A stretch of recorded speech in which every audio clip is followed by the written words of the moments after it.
I'm going to follow Fiona's lead and stand up as well, just to make sure everyone can hear me properly. That was quite rousing and inspiring. Thanks very much. And I generally feel quite, roused and inspired by these things anyway. And it's always nice to have someone articulate it all so clearly to kind of remind me of why we're all doing what we're doing, really. And what do I do? What do we do? So Abortion Support Network is a UK registered charity, and we're a network that funds abortion. Basically, we do what we say we do on the tin. We essentially believe that I can't afford an abortion shouldn't be the primary reason that someone becomes a parent.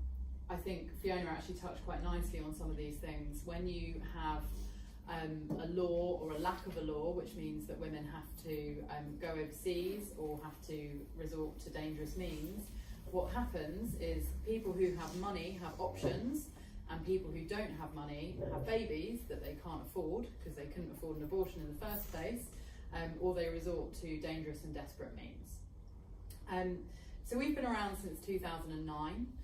We were set up by my colleague, our founder, Mara Clark, who's an incredible woman, who's from the US. So our model is very much based on a US model of abortion funding.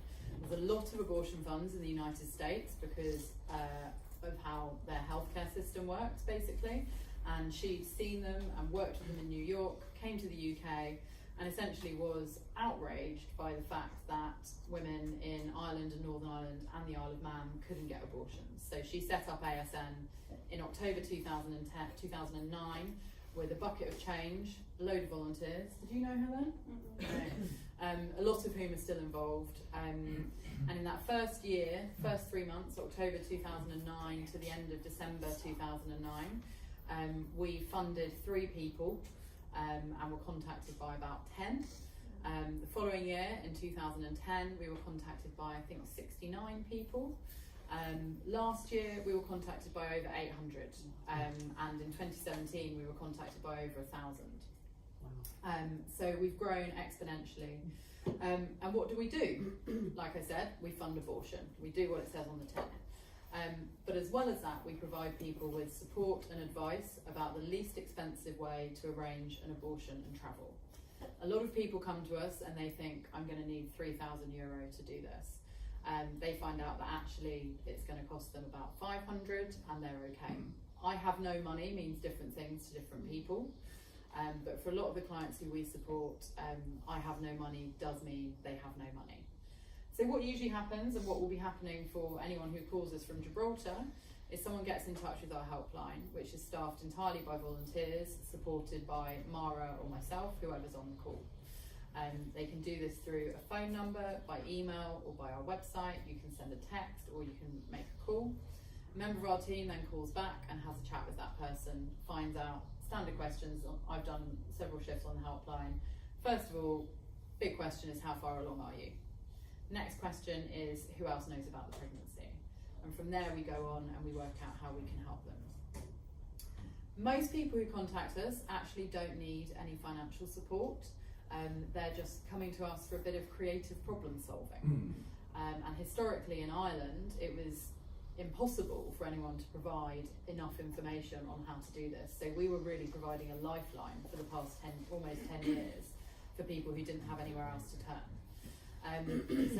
On average, about a quarter of people who contact us end up needing funding. So what does that mean? What it means is that we've spoken to someone, we've had a chat with them, we've done a financial assessment, and we've worked out that they're going to bring some money to their appointment, or we're going to pay for their travel, and we're going to pay for the rest of their procedure. This varies dramatically. I can't remember the stats for last year off the top of my head, even though I just did them last week. But in 2017, our smallest grant was £8 and our largest was over 2,700. So varies quite dramatically. The person who only needed £8 from us was probably someone who was €10 short at their appointment. The person who needed £2,700 was actually someone resident in Northern Ireland and who should have been able to access an abortion on the NHS, but wasn't, and had a very complicated situation and needed to come to London for, I think it was about a week. So we've got all sorts of clients. and they really vary across the spectrum. There's no typical ASN client. All everyone has in common is that they're pregnant and they need to end the pregnancy. And that's either because they can't have the child for whatever reason, and we don't ask people why they want an abortion, and we also don't ask people how they got pregnant. A lot of the time people tell us.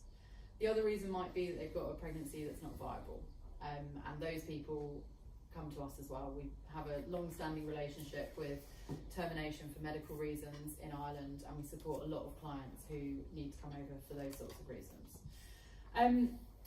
Once we've assessed people and we know what sort of support they need, we give grants not directly to the client, because that would be risky. Instead, we make grants at the end of each month to BPAS and Mary Stopes and to the clinics who are actually providing the care.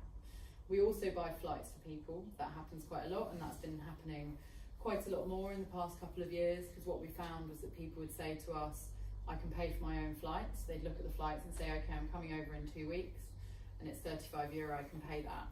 But they didn't have the money there and then, so they waited until 2 days before their appointment, and then the flight's gone up to €300. So what we've started doing is asking people if we can pay for their flight and they bring more money to the appointment. We also always ask our clients to bring something, even if it's €2, €3 or €5 that they found down the side of the sofa, because that helps people to feel that it's their own process. Also, we're not in the business of convincing people to have abortions. We're not doing that. Clients who come to us are coming to us almost always because they've already decided. Deciding to have an abortion isn't a decision that any person takes trivially, and usually quite a lot of thought has gone into it. And this is one of the criticisms of legislation and provision that means you need to have multiple appointments, is actually by the time you go to your first appointment, you've already been thinking about this for however long it's been. You don't need any more time. The sort of mandatory waiting periods between your first appointment and when you can have the abortion are just not necessary. So we do help clients work out how they're going to do and what they're going to do, but we're not counselling them. We're explicitly not a counselling service. For clients from Gibraltar and Malta, our new areas, we are able to direct them to BPAS for counselling, because there isn't any counselling available here or in Malta. So we are funding people to do more of that decision-making process. Another thing that happens quite a lot with ASN is people just want information about how they can obtain the pills on the internet, which Fiona mentioned, from Women Help Women or Women on Web. And all of this adds up to probably a quarter of the clients who contact us actually needing financial support, because some of them we do a bit of that creative problem solving with them, and we say, well, actually, you thought you needed €1,000 and you only need 500 and you've got 500 yourself. Also, a lot of people do go down the route of sourcing the pills online, and occasionally someone changes their mind and we don't hear from them again.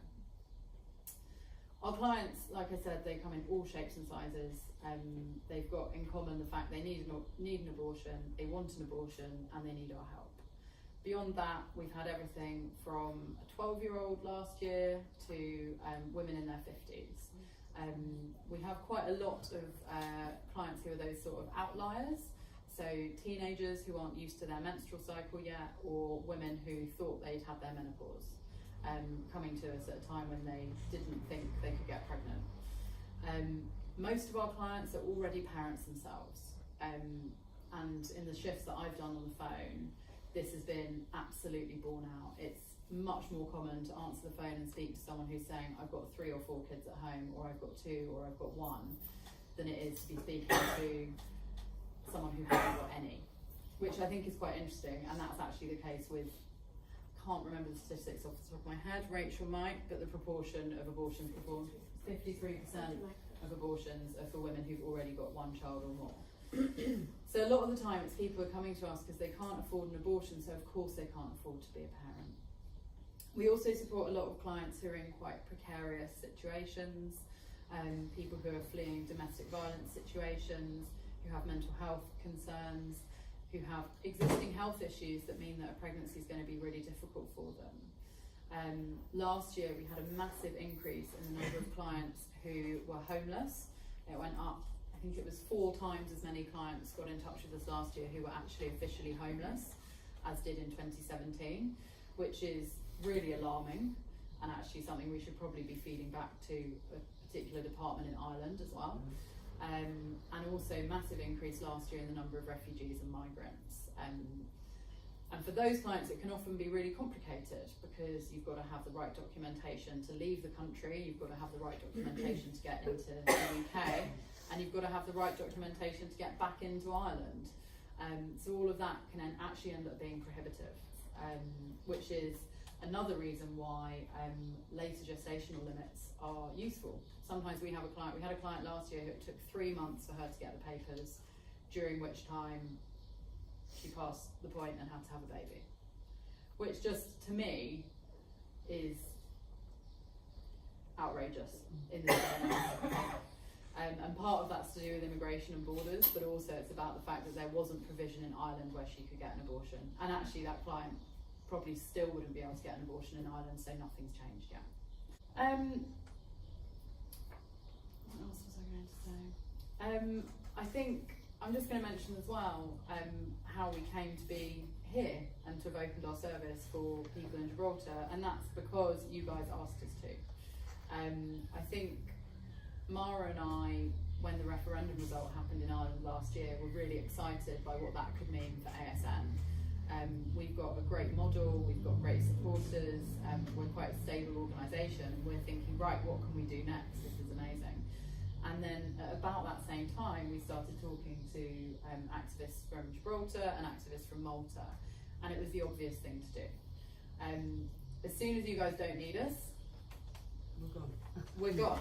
And actually, something that really, I've worked for ASN since the beginning of January last year, and one of my favourite things about ASN is that ideally we would really rather not exist, because Fiona makes all these amazing legal arguments, and hopefully people will be listening to her, and organisations like BPAS and other campaigning organisations do such good work that hopefully we won't be needed at some point, and hopefully that will happen here as well. But that's pretty exciting to be part of an organisation where we don't want to have to exist, but in the meantime we're here.